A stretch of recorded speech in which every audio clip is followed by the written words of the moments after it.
Welcome to another episode of Josh Wonders Why. So glad that you're able to join us tonight, or if you're watching this after we have gone live and you're watching the recording of it, thank you for watching that as well. If you are watching us, please put a comment in the comments, just saying hi or how's it going, or where you're watching us from, whether you're watching us from maybe your car, watching at your home, in the office somewhere. Just curious where you're watching us from. You see where we're from. I like to picture where you guys are. So tonight we got some fun discussion to go about the topic of the Satanic Panic, which was all the rage in the 80s and 90s. Yes. And we were talking about the sport before this. We both survived the Satanic Panic. We got out unscathed that we know of. You never know. Maybe there was some underlying, thing that is gonna, in my mind, that's gonna come out and cause me to worship Satan. But tonight we're just continuing the discussion for some Halloween fun topics. Last week we discussed, I can't recall what we talked about last week. We talked about possessions, like possessions of inanimate objects. Yeah, like can and demons Ouija attach boards. to objects and Ouija boards. Yeah. Tonight we're and talking black about cats. Tonight we're talking about the Satanic Panic and a couple topics related to the Satanic Panic, and we'll go from there. Talking about survival, though, I didn't mention this last week, but the previous Josh Winters Why in September was about the end of the world that was going to come up, right? And I want to congratulate all of you for surviving another end of the world panic that happened. Yeah. That was either that or we were all left behind.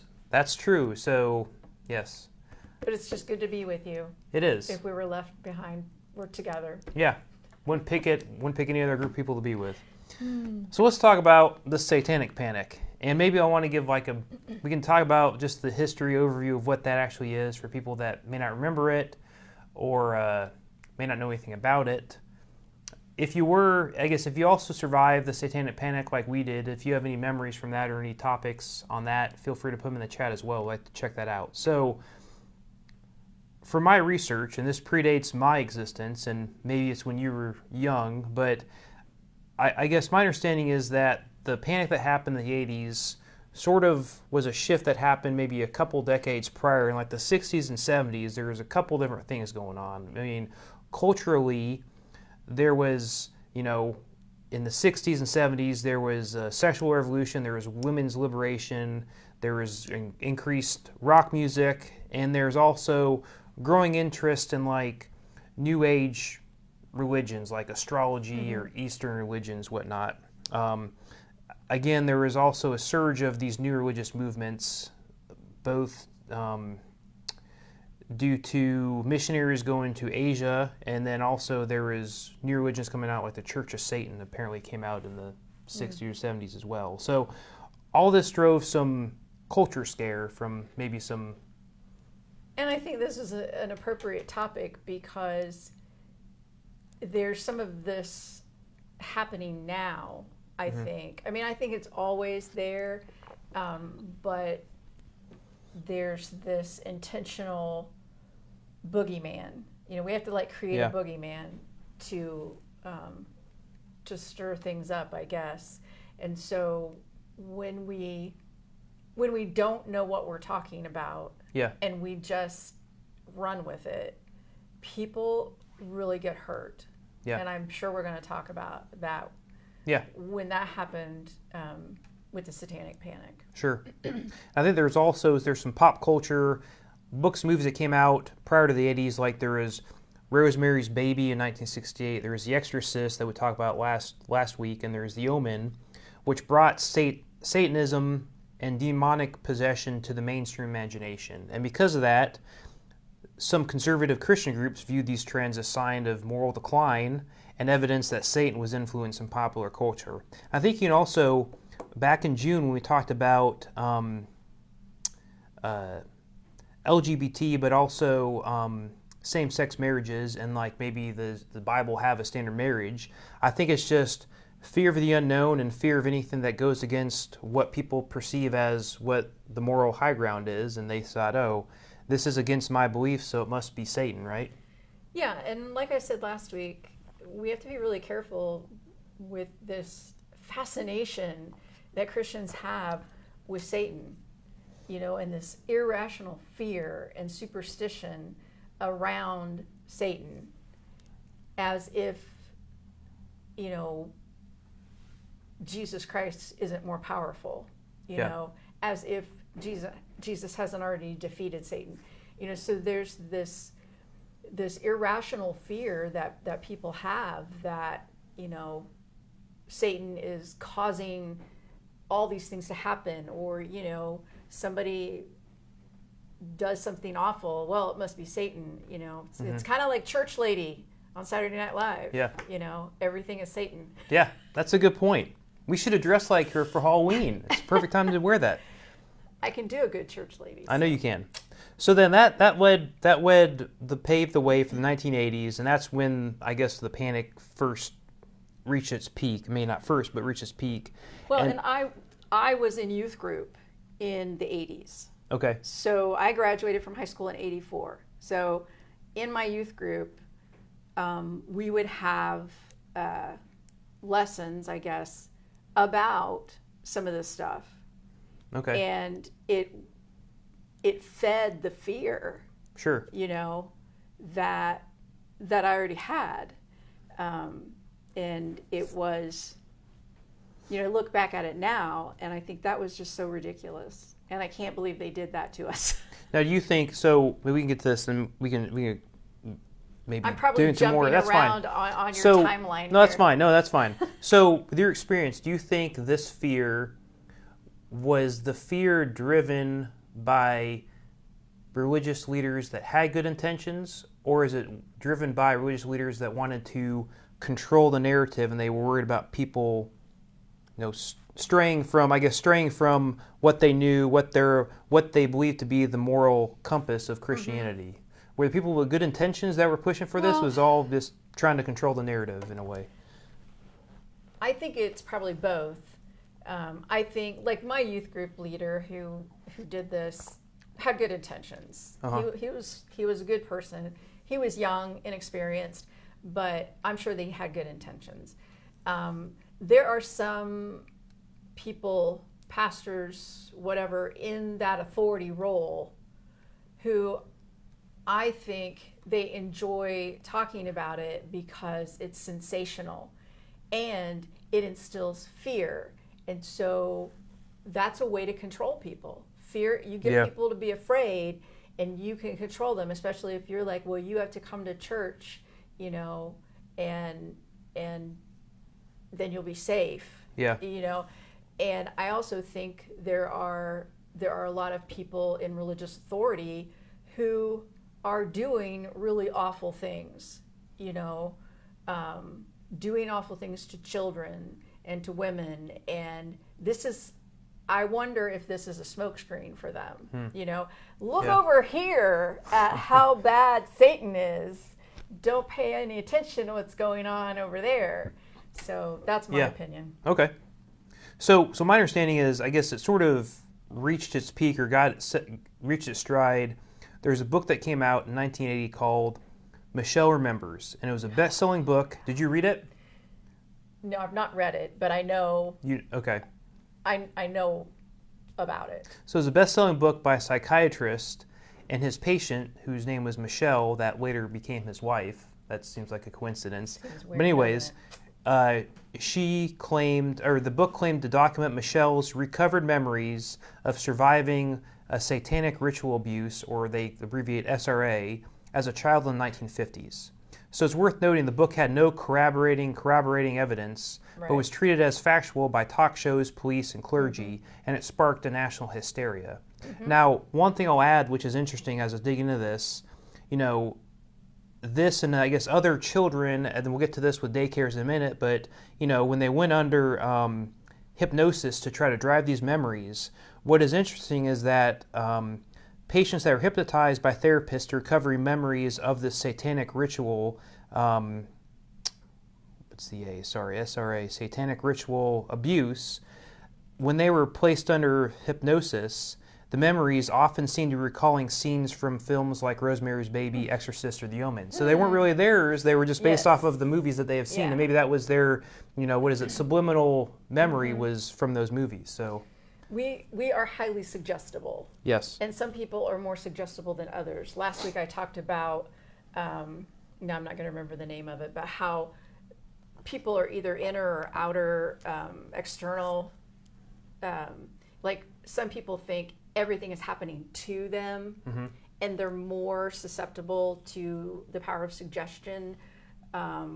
And then people who think they, have some inner control over what is happening to them, they are less likely to be susceptible.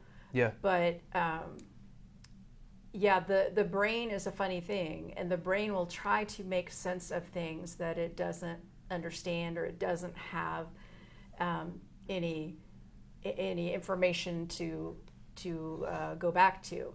And it's just like people who think they see ghosts. Yeah. That's the brain playing tricks. Yeah. Because our peripheral vision is a lot different. It sees movement much more than detail. Yeah. So if you out of the corner of your eye you see something move, and then you look and it's not there, well, that doesn't mean what you think it means. Yeah. Because a lot of this stuff can be scientifically explained. Or if someone says like, hey, there's a ghost in this room, and you start to get like goosebumps or something, oh, that must be the spirit. It's just your brain reacting to or something. But yes. So we got that book, and then also I think there's a lot of we'll say propagation of this or from the media and evangelicals. So I think the big one was the famous talk show host Geraldo Rivera, right? And he had a 1988 special called The Devil Worship Exposing Satan's Underground, which claimed millions of Americans were involved in satanic cults. Then there were evangelical figures that wrote books like The Satan Seller, and people that claim to be ex-Satanists that were now evangelical, and they were exposing these vast conspiracies that were later debunked. Yeah, Mike Warnke. Yes, Mike Warnke was one, and then also John Todd was another one. I listened to, he was a comedian, and he was really pretty funny. Okay. But at some point in his shows, he would get very dark, and he would start talking about what happens in satanic rituals, because he used to be a Satanist and blah, blah, blah. And I bought it. Yeah. Because he's Christian. Yeah. So clearly he must be telling the truth. And, but then, his book was entirely debunked. His timelines, he would say, I was in the service at this time and this was happening. And you can fact check that pretty easy with the Army. And, it just all fell apart. But how many people did his book and his shows and his recordings, how many people did that affect negatively? Yeah. And so you got that, and the main things we're going to talk about tonight, so there's a bunch of different things from that panic that drove people to make changes. We're talking about backmasking with rock music is one. We'll talk about the daycare or the satanic daycares, and then yoga, which I found odd, but it makes sense. Let's read about it. Other stuff that we're not talking about, but other stuff worth noting is apparently in the 80s, the Smurfs were linked to demons. Yes. There's Dungeons and Dragons that you play that, obviously, you must worship Satan. Yep. Apparently also, Procter & Gamble went to court because they claimed that their logo, which is a man in the moon surrounded by 13 stars, was a satanic image, right? So there's lots of fun that came out in the 80s. But we survived, maybe through subliminal messaging, though. We're secretly worshiping. I even watched the Smurfs sometimes. It wasn't my favorite show, but my favorite cartoon on Saturday morning was Scooby-Doo. And what did they do? They rode around and did ghost hunting. So, nobody was complaining about that in the 70s. But it was never a ghost, though. It was always some old man that was pretending to be a ghost. But sometimes it kind of left you with, but was there maybe a ghost in there anyway? Yeah. So let's start with talking about backmasking. Yes, because did you know that in the song Another One Bites the Dust, if you play that backwards, it says some of us smoke marijuana? I heard about that. Did you hear about that? Yeah. So again, for backmasking is basically... That's one of the things I learned in youth group. Oh, you actually learned that? Yes. Did you actually listen to it and you could hear it? Yes. And so we would listen. There was a cassette tape. We would listen to the cassette tape and the guy would say, now this song that is called such and such. If it's played backwards, you will hear blah, blah, blah, blah, blah. Well, so if you tell me what it's going to sound like, that's what I'm going to hear, right? Well, it's like also, I was thinking about that too with the backmasking, is that it's similar to, I used to watch ghost hunter shows because it always fascinated me, saying, maybe it could be true, maybe it couldn't. And they would always, every once in a while, they record an audio recording. And like, they just play it and you're like, this doesn't, you can't hear anything. And then the guy's like, well, I think they're saying, I think the ghost is saying hello. And they play it and you're like, oh, I can hear hello now. I can depict that, right? But if you didn't know that, you wouldn't, your brain wouldn't be able to discern that. That's like in Ghostbusters, you know, when they've got that equipment to detect ghosts and it really doesn't do anything, you know. And Sigourney Weaver's character's like, are you sure you're using that thing correctly? You know, and he's just like walking around pretending. All those ghost hunter shows are complete fakes. Yeah. Complete fakes. Don't be drawn in.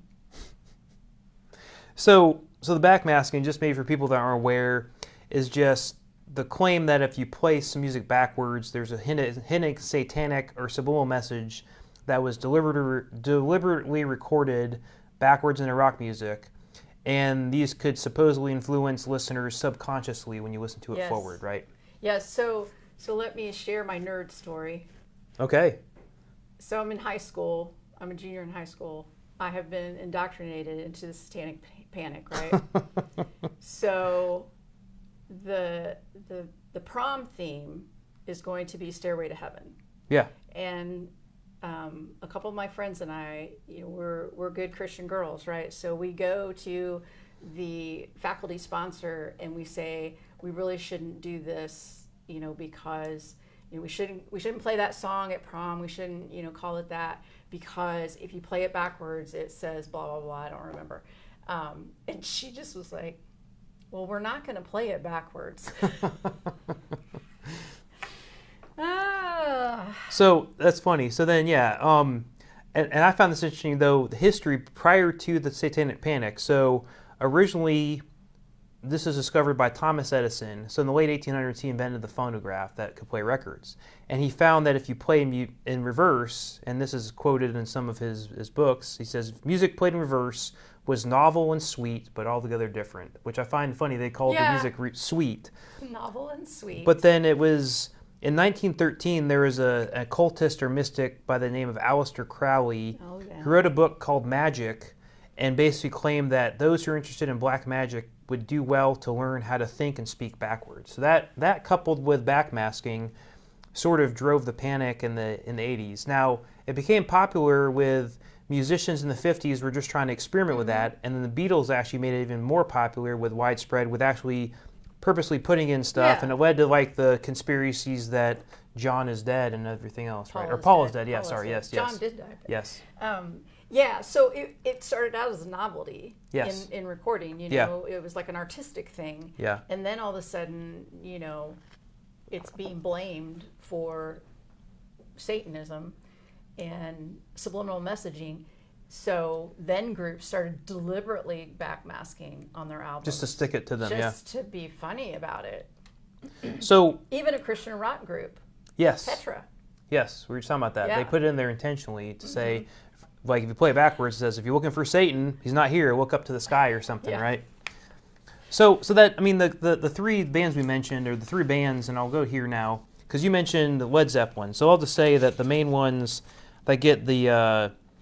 so Led Zeppelin, Stairway to Heaven, if you play it backwards, you can purportedly, or you can hear the potential words, here's to my sweet Satan. Now, I bet if I didn't tell you that and you played it backwards, you wouldn't hear it, but now that I said this, you could probably discern that. And then also there was the band Styx, that if you play their song Snowblind backward, it plays the message, Satan, move through our voices. And then there's ELO or Electric Light Orchestra, that in their song El Dorado, it said it contained the message, here is the nasty one, Christ, you're infernal. It is said we're dead men. Everyone who has the mark will live. That's a really long message. That is a long message. But now, all three of those... Did they deliberately put that No. All three of those were where the religious groups took them to court to accuse them of that, right? Okay.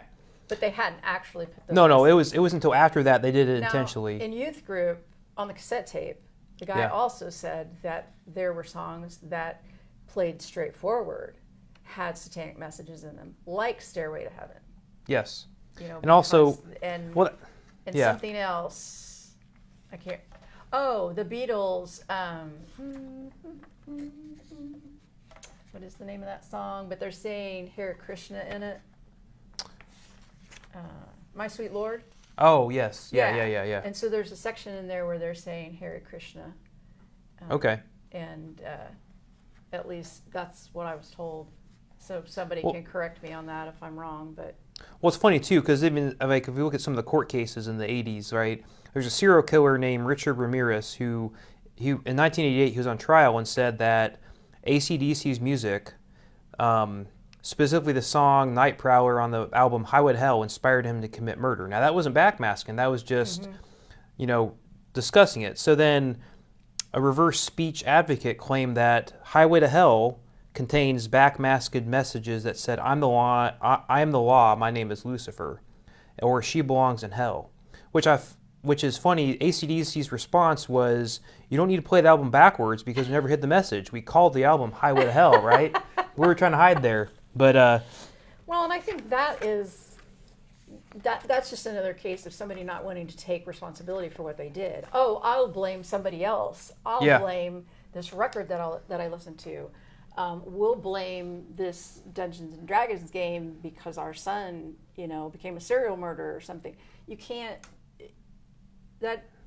No, that's not how it works. Yeah. People don't just listen to music and then go do things. And that's what it said that. Where was I finding this? They tested this out by doing backmasking with like the Lord's Prayer, Psalm 23, and also doing like demonic messages backmasked. And they found that the participants didn't change their attitude, and they couldn't discern whether one was evil or one was good or whatever. And it says, I like this quote from someone that said basically, you could take a Christian hymn, and if you played it backwards and at the right different speed, you could make the hymn say anything you want it to as well, right? Yeah. And then, like we said, you probably won't hear this message until someone first points it out to you, and perception is influenced by expectation.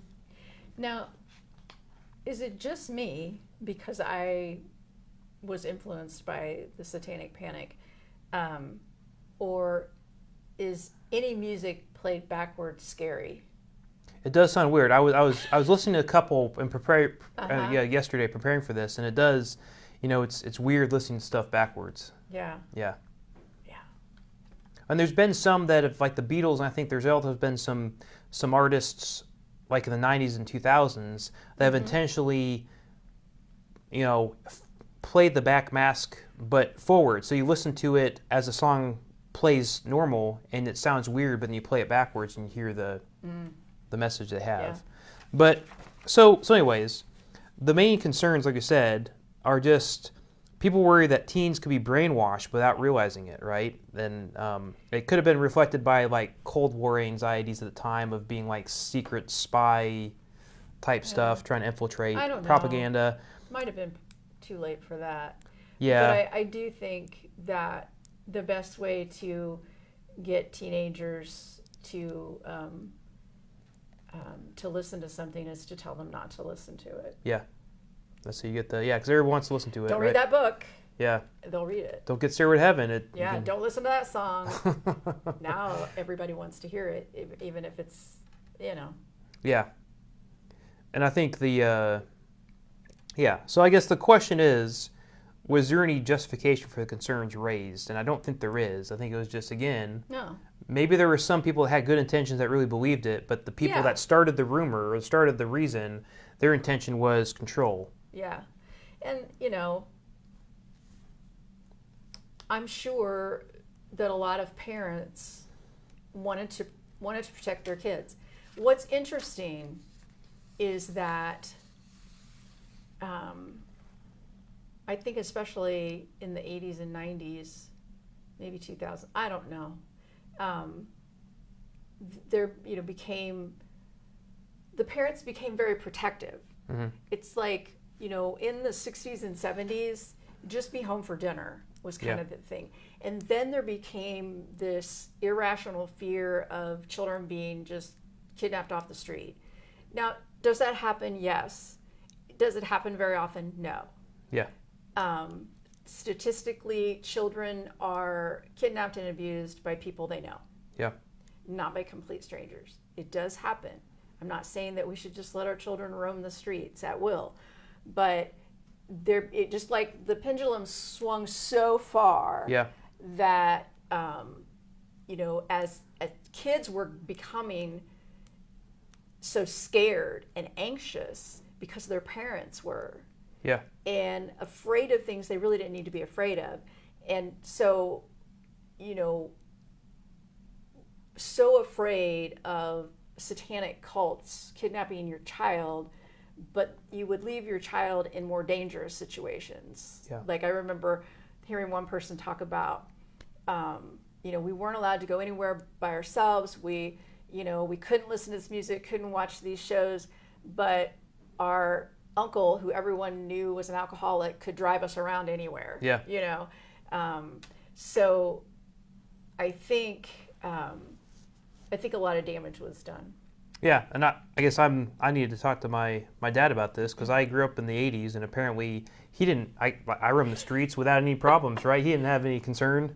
But I guess because I think there was also a panic that... Well, not every parent I know, but there's also bought into that. There's also panic about Halloween. Don't go out by yourself. It could be satanic kidnapping, right? Yeah, so I survived all the Halloweens in the like 80s.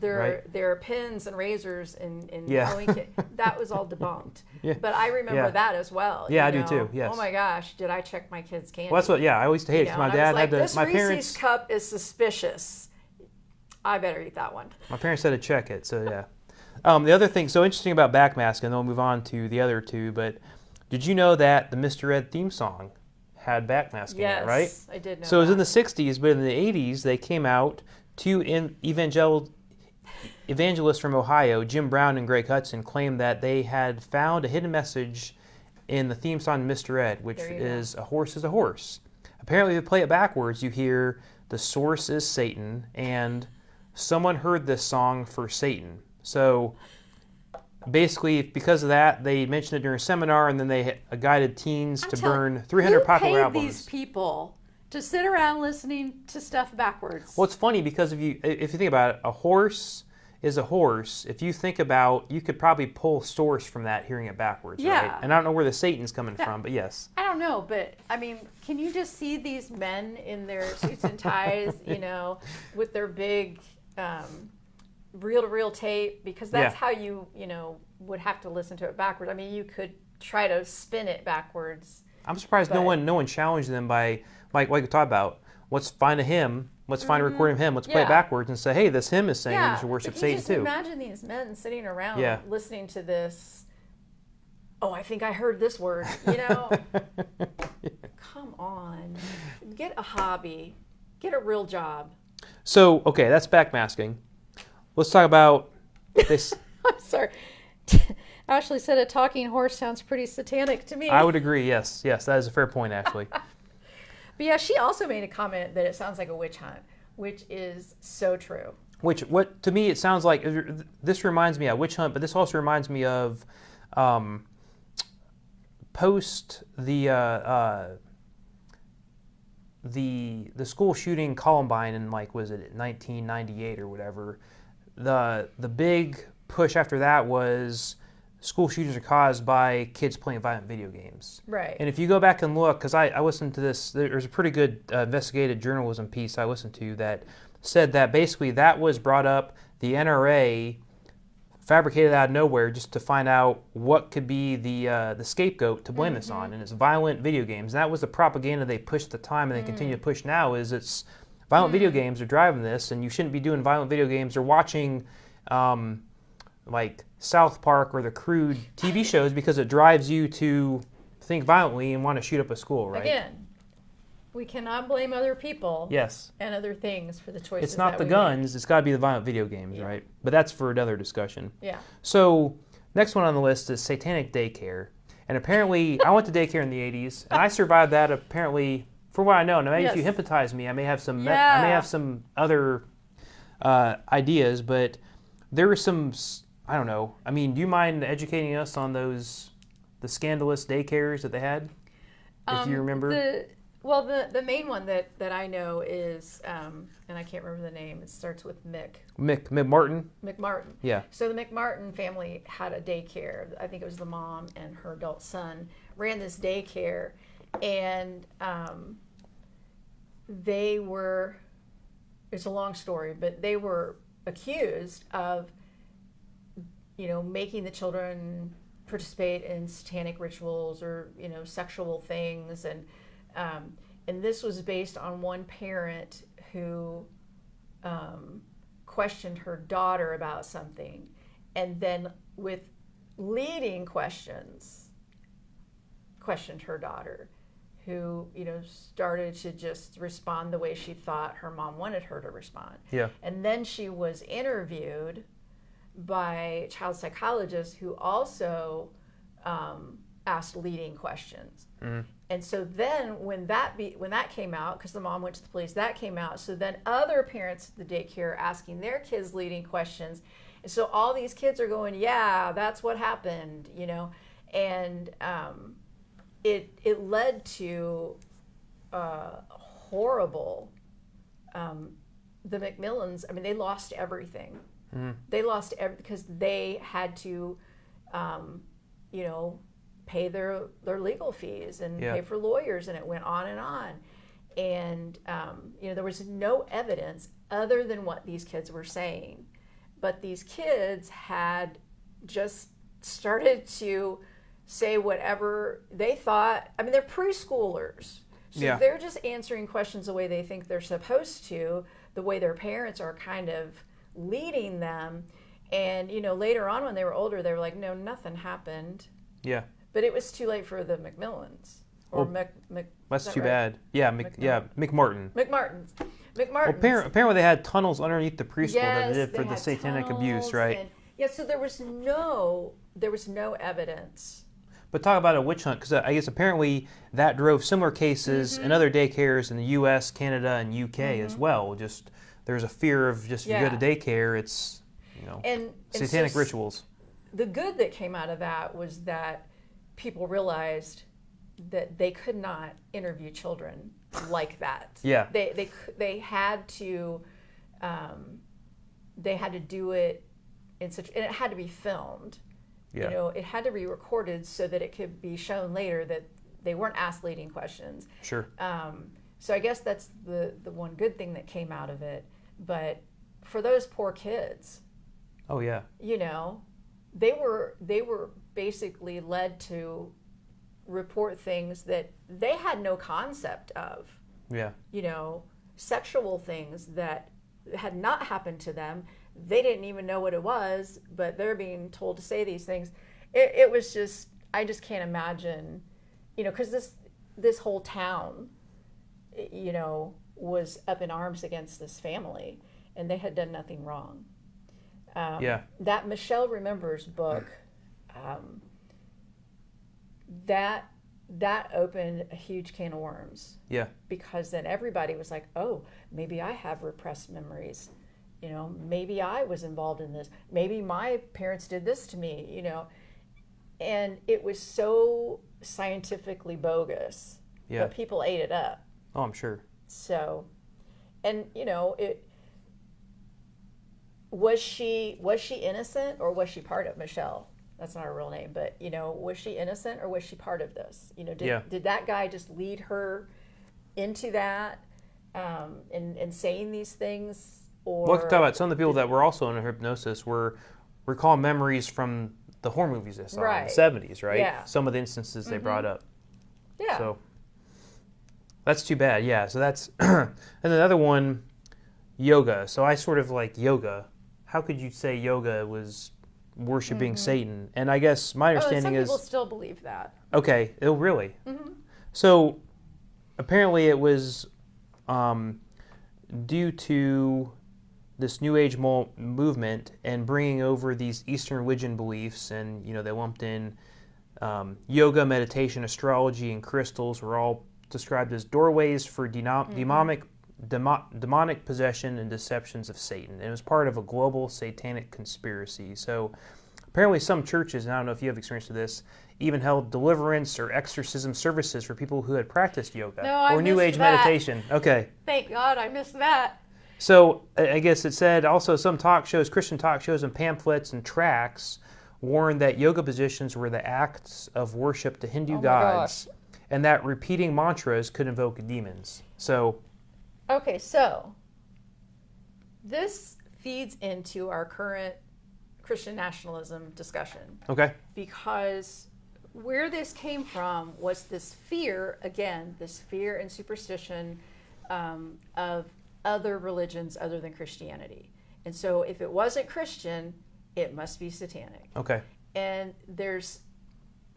it's disrespectful to other people to say, I mean, I can personally believe that Christianity, worships the one true God, and that Jesus Christ is the way to the Father. I can personally believe that, but I can respect someone who does not. Yeah. I do not consider them satanic. And so it was, it wasn't just Eastern religions, it was also indigenous religions, Native American religions. Those were satanic and still are considered that by a lot of people. I watched some YouTube videos just kind of in disbelief. These young Christian women who are making these videos saying all this stuff is satanic, and if you have any of these objects in your home, if you do yoga poses, whatever, you've just opened your house to Satan, and that's why you're having nightmares, and that's why your kids are misbehaving, and that's just not true. Yeah. And they're like, you need to take these things out, and you can't just throw them away. You have to, you have to have this, you have to burn them, and blah, blah, blah, and it's just superstition. And, just like if you have a dream catcher, that's why, all this bad stuff's happening to you, and you need to walk around your house and make a circle of protection in the name of Jesus.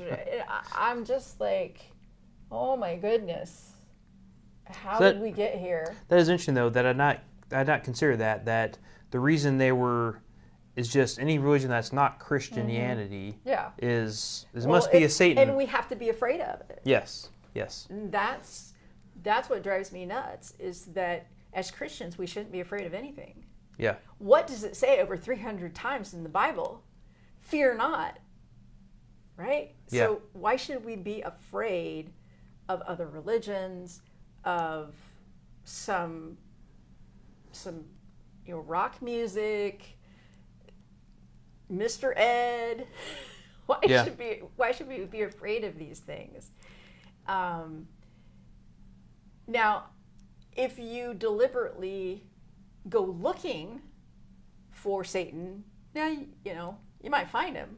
Yeah. If you deliberately are looking into things, like if you're using a Ouija board, does that mean you're going to be possessed by Satan? No, but why are you using it? What is your goal? And so, I'm not trying to downplay the significance of evil. Clearly, there's a lot of evil in the world. Yeah. But we really need to be looking at true evil, not superstition. It's good. That's good words to end on. I don't think I can do any better.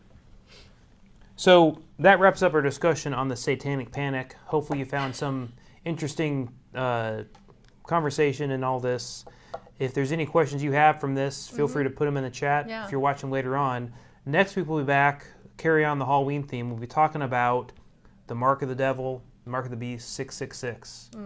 And there are apparently some companies that are also Mark of the Beast as well. Like I've heard that,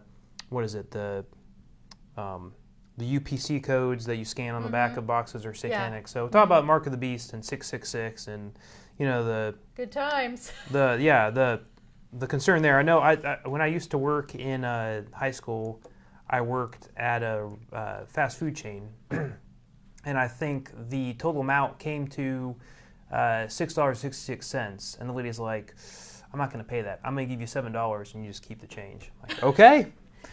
So I made superstition. I made 34 cents that night because I There get you this in his go. pocket. But Yeah. this is weird that there's like, oh, I can't pay that. And That's after that, everybody, 666, that's your amount due. yeah, there you go. Okay. Well, So talk about that, what that came from. Is there any truth to it that we should be concerned about? And we'll be back to talk about that next Monday. So as always, thanks for watching us tonight. Thanks for the comments in the chat, and we'll see you later. and fear not.